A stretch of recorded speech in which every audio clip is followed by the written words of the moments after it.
সেদিন আমরা গেছিলাম বাগডিহা সিদ্ধপুরের অজয় নদীর তীরে সেই শিব মন্দিরটাতে ঘুরতে। এই মন্দিরটা হচ্ছে আমাদের গ্রামের পাশের গ্রামে, তাই ওই মন্দিরটাতে যেতে খুব একটা সময় লাগে না আমাদের বাড়ি থেকে। আমি তো অনেকবার গেছি ঘুরতে মন্দিরটাতে। এবার তোমরা বলবে এতবার যখন গেছো তাহলে আবার কেন গেছো? আসলে সেদিন বৃষ্টি এসেছিল রাখিতে ঘর, বৃষ্টি তো আগে কখনো আসে নাই মন্দিরটাতে ঘুরতে, সেজন্য ও বললো তাহলে চ আমাকে একটু ঘুরাই নিয়ে আয় ওই মন্দিরটা থেকে। ও বলছে অনেকের স্ট্যাটাসে দেখেছে নাকি এই মন্দিরটার ফটো, সেজন্য ওরও খুব যেতে ইচ্ছা করছিল, ও তো কোনোদিন আসে নাই। আর ও যখন বললো আমরা তো এত ঘুরে বেড়াই, সেজন্য আমরাও একদম একটা চান্স পেয়ে গেলাম ঘুরতে যাওয়ার, তাই ওকে নিয়ে চলেও গেছিলাম ঘুরতে। এই মন্দিরটা আর মন্দিরের আশেপাশের জায়গাটা কিন্তু বেশ শান্তির। আমার কিন্তু বরাবরই এই জায়গাটা খুব ভালো লাগে। আমাদের কাছে পিঠের মধ্যে এই জায়গাটা আমার সব থেকে বেস্ট লাগে। আমরা সেদিন এমন টাইমে গেছিলাম যখন মন্দিরটার আশেপাশে খুব একটা লোক ছিল না, এক দুজন ছিল যারা পুজো করছিল, তারপর পুজো করার পর ওরা কিন্তু ঘর চলে গেছিল, আর আমরা বেশ ফাঁকায় ঘুরছিলাম, খুব ভালোই লাগছিল। তারপর আমরা চলে গেছিলাম অজয় নদী দেখতে। এমা নদী দেখতে যে আমাদের সাথে পুরো প্র্যাঙ্ক হয়ে গেল।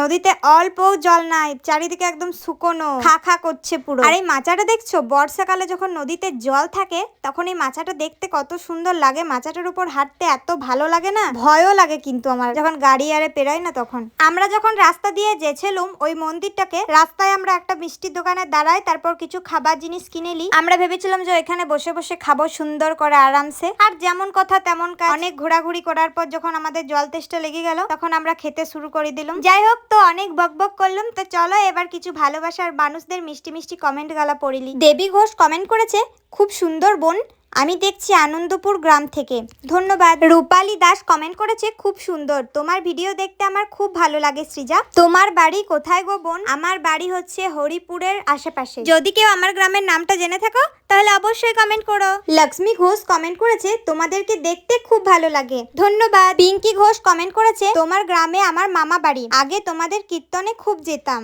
আচ্ছা, তোমাদের সবাইকে অনেক ধন্যবাদ আমার ভিডিওতে এত সুন্দর সুন্দর কমেন্ট করার জন্য আর এইভাবে আমার পাশে থাকার জন্য। তারপর আমরা মন্দিরটা থেকে বাড়ি চলে আসছিলাম। বাড়ি আসার পর বিকেল বেলা আমরা গাড়ি নিয়ে বেরোন গেছিলাম হরিপুর যাওয়ার জন্য। এবার বলো তো আমরা কি জন্য হরিপুর গেছিলাম?